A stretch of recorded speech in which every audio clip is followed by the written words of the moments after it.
entirely different point of view. And that's the clue to overlap, even to the four Gospels, which overlap with each other. And there are things that are repeated in at least three of the Gospels. And you wonder why. Why couldn't God give us one Gospel to read the story of Jesus in one go? And some people have tried to put the four Gospels into one story. It's a very difficult task. It was tried for the first time about 1,000 years ago. And a detective novel writer in my town of Guildford in England, he tried it. And he wrote many detective stories, but one book was called The Four Gospels in One Story, and he put it together. But it makes a mess. Because we need four Gospels to look at Jesus from four different angles. You get a fuller picture of someone when you get a different aspect of their character and their activity. Broadly speaking, Matthew presents Jesus as King of the Jews. Mark presents Jesus as Son of Man. Luke presents Jesus as Saviour of the world. And John presents Jesus as Son of God. And that gives you a lovely total picture of Jesus in at least four of his functions. But there's more to it than that. Matthew, Mark, and Luke are called the synoptic Gospels because synoptic means sun, together, optic, look. And synoptic Gospels look at Jesus from a similar point of view. And they look at Jesus from the outside, whereas John's Gospel looks at Jesus from the inside. And that's the main reason why it's so different. And now you can read the four Gospels in a different way, but I'm going to say more.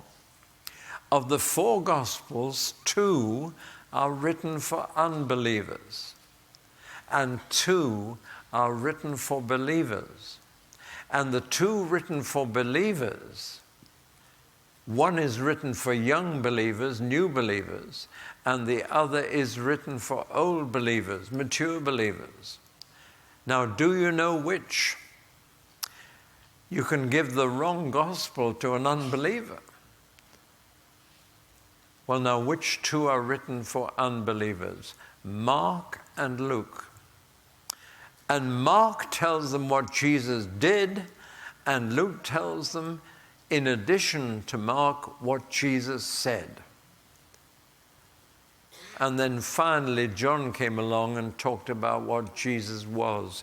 When a great person dies, interest in them goes through three phases. The first, the obituary notice, will simply list what the person did. And then people begin to be interested in what they said, and their speeches and letters get published. And then the third phase is when people write a book really getting into the guy and telling us from the inside what he was. And you get this progression in the four Gospels. Mark told us what God did.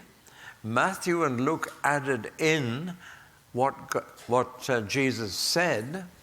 And then John tells us what Jesus was. The mature look at Jesus that we have in the Gospel of John was written last. Now, Mark and Luke are written for unbelievers. Matthew is written for new believers. And John is written for old believers.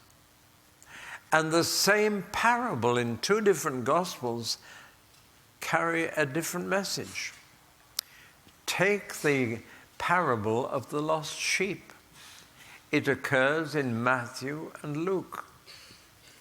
But in Luke, the lost sheep is a lost unbeliever who needs to be found. But in Matthew, the lost sheep is a lost believer who needs to be brought back. In Luke, the parable of the great feast is for unbelievers to be invited to come and take their place at the feast. But in Matthew, the emphasis is on the man who didn't change his clothes and was thrown out of the feast at the end. For many are called, but few are chosen at the end. So you see, even the same parable of Jesus, which he obviously told on more than one occasion, has a different message because of the books in which they occur, which are aimed at different people. And Matthew, of course, was not only aimed at new believers, but new Jewish believers, and has a particular approach for them. So 4 Gospels, all different, and you will only understand what is in each Gospel when you know who it was written for and why it was written. And then that Gospel will have more meaning for you.